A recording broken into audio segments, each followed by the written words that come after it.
ನಮಸ್ಕಾರ ವೀಕ್ಷಕರೇ, ನಾನು Channagouda ಬಿಳಿಕಚಡಿ healer Basava IQ academy.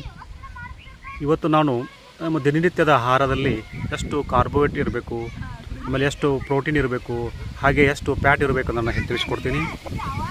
ಇಂಥ ದಿನನಿತ್ಯದ ಆಹಾರದಲ್ಲಿ 80% ಕಾರ್ಬೋಹೈಡ್ರೇಟ್ ಇರಬೇಕು. ಅಂದರೆ ಕಾರ್ಬೋಹೈಡ್ರೇಟ್ ಅಂದರೆ ನೀವು ಜೋಳ ಇರ್ಬೋದು, ರಾಗಿ ಇರ್ಬೋದು, ಆಮೇಲೆ ಗೋಧಿ ಇರ್ಬೋದು.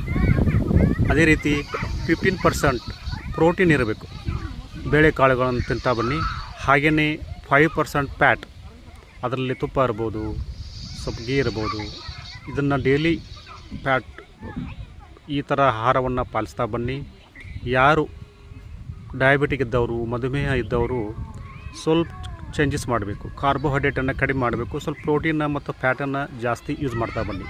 ಕಾರ್ಬೋಹೈಡ್ರೇಟ್ 80% ಬದಲಾಗಿ 60% ಯೂಸ್ ಮಾಡಿ. 20% ಪ್ರೋಟೀನ್, 20 to 25 ಪ್ರೋಟೀನ್ ಯೂಸ್ ಮಾಡಿ.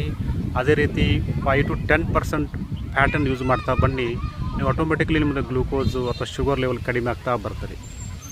Thank you.